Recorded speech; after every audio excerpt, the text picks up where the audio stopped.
Hey guys, I'm Bree Carey, and I'm going to talk to you today about stigma surrounding mental illness. But first, I want to introduce myself to you guys. I am currently a psych major, and I go to a small university up in Minnesota. I just said that like a Minnesotan. I'm not a Minnesotan. I'm originally from Illinois, but I guess I'm picking up the accent. The reason I decided to go into psychology was I dealt with a lot of psychological issues growing up. When I was 14, it really came to a peak, and I reached my low point in life. A really deep depressive episode. I was self-injuring, I was suicidal, I was really not in a good place. But with the support of friends and family, I was able to make my way out of that after multiple hospitalizations and the right drugs, medications. and Now I'm doing just fine. But anytime you have a traumatic event in your life, it's natural to think, what do I do next? What do I do now? And that's what occurred to me after I came out of my very deep depression. I wasn't fully recovered. Are we ever really fully recovered? Ever? Life is kind of a process of recovery, constantly, and improving yourself. But when I came out of the deep depression, I started thinking, why did I go through this? What do I do now? What has this taught me, and how can I use it in my life? And I thought, if I could just make one person's struggle with depression or anxiety or anything like that, one person, just a little bit easier, not even fix it, I don't even have to do that, just make it a little bit better, maybe my suffering would have been worth it. And so I went onto an old Instagram account that I hadn't been on in months, and I deleted everything, and I changed the name, and I changed the profile picture, and I named it A Cutter's Guardian Angel. That's what I wanted to be. I wanted to, surround and protect those who were self-injuring in particular, because I had dealt with that, but really anyone with mental illness or emotional distress, I wanted to be there to help and protect them and guide them on their way. And so I started posting inspirational quotes and things about my story, and told people, please message me. I would love to talk to you, and let's chat. And people started messaging me, and they messaged me even more and more and more, and I had to get more people to help me with the account, and it blew up so much.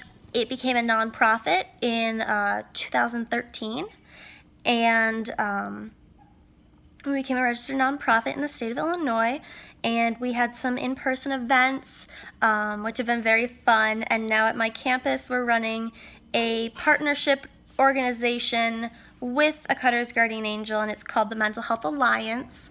And so that's really fun too, and we're just kind of figuring out where we fit in with everything, and we're hosting a whole bunch of really fun events. So that's my story on why I am kind of qualified to talk about the stigma of mental illness. So mental illness, we all know, has a stigma surrounding it. People are afraid to say that they have a mental illness. People are afraid to say that they're not feeling well mentally. What we see in TV shows and in books, we see things like asylums where people are abused and treated horribly, and all they want to do is get out. We see all these things in the media. We see that they call people shooters. They say, oh, they had a mental illness. And yes, maybe they did have a mental illness, but that doesn't mean that everyone with mental illnesses is going to go on a mass shooting spree and kill a whole bunch of people. But people start to pick up these things from what the media portrays to them. So I want you to think on the most recent thing you've seen on the media about mental illness, and I want you to think on how accurate that really was. And did it show that mental illness, sometimes we're fine. Some days are really good. Some days no one can tell that I have depression. Some days I can't even tell that I have depression and anxiety. And then other days I'm crumpled on the floor and I can't get up. And I just keep thinking, this would all be easier if I was dead. But then you go back to those days where everything seems easy and life feels like it makes sense. And that's what mental illness is. That's what humanity is. It's the blend between those. And I think when mental illness is portrayed in the media, they forget to show the side of being normal. And by doing that, they almost dehumanize people who have mental illness. And in doing so, they cause people to be afraid to seek treatment. They cause people to be afraid that they're going to be hospitalized because, as I said, they do not show mental hospitals well on TV. Mental hospitals are not like that anymore. Maybe back in the 50s, but not anymore. They show people as being crazy, and we're not crazy. Or is everyone crazy? I mean, I personally think everyone's a little bit crazy. But we're not crazy like we're going to be violent and hurt people and that kind of crazy. We're just a little bit different, and we need some special care. And people don't realize that. People are afraid of what they don't understand. It's the biggest cause of fear in humans, is what we don't understand. I mean, even in non-humans. Things are afraid of what they don't understand. And a lot of people don't understand mental illness. And the reason is we don't talk about it. And the way it's portrayed in media is not accurate. And people don't understand it. So they act out by being angry or afraid. And so what they do is they'll say things like, I couldn't have a mental illness. My child could never have a mental illness. That's not possible. And then you have a whole bunch of teenagers who are going without treatment because they're saying, I'm suicidal, and their parents are saying, no, you're not, you don't have a mental illness. My child would never have a mental illness. Because it's as if it implied that they did something wrong. But it doesn't.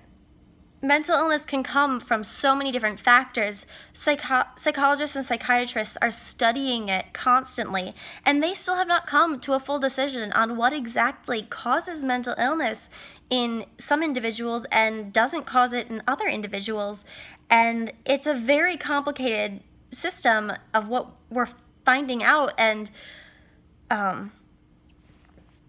so to assume that it's your fault that your child might have mental illness and therefore deny them any access to mental health services is kind of ridiculous. But people don't know that. We don't talk about that because we don't talk about mental illness. Why don't we talk about mental illness? Because we're afraid of it. So we have this cycle. We're afraid of mental illness because we don't talk about it, and we don't talk about it because we're afraid of it. So how do we break the cycle? Someone has to stop being afraid. We need to be brave. And I don't think I can expect anyone else in this world to be brave enough to come out and speak about this stuff if I'm not willing to do it myself. I think that's a pretty hypocritical thing of me to ask people. So I decided that I am going to come out and I am going to speak about mental illness. And I have been doing that for about 5 years now. And sure, some people don't respond well, but most people do. Most people come up to me and tell me how brave I am and tell me how much this has impacted their life. And then they open up to me and they tell me about the struggles that they're going through, things that they have never told other people before. And they open up and they share that. Because by one person sharing it, it makes them feel like it's safe for them to share it too. And slowly, slowly we're building a community of people who are willing to talk about their mental illness, to show what mental illness is really like, because the only way to stop this fear of mental illness, this anger towards mental illness, is to educate people, because what drives the fear is not knowing. So we have to get these people to know. We have to educate the public. We need to educate the young. We need to educate the old. We need to educate everyone. We need to educate everyone who has not been affected by mental illness in their life, who doesn't know, who never sees this. Maybe they think they're never going to recover. Maybe they think that they're going to be crazy forever, assuming they think they're crazy. We need to be there to show them that's not what happens, because you can recover. Treatment is very effective for most mental illnesses, and we're functioning members of society. We just need a little bit of love. And it puzzles me when someone recovers from a major disease or injury, like they broke their leg or something like that, and they come back to work and they get flowers sent to them, and they get cards that say "get well soon," and people bring casseroles to their family. I don't know if anyone's done that for you before. I've gotten casseroles when my mom was injured. They bring casseroles to your family, and they say, we really hope you're getting better. We hope you feel better. If you ever need anything, let me know and I will come help.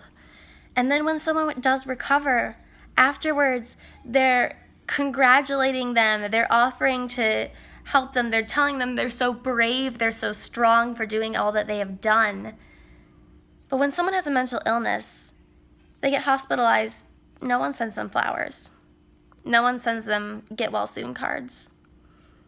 Usually the reason that they're not at work or school is swept under the rug.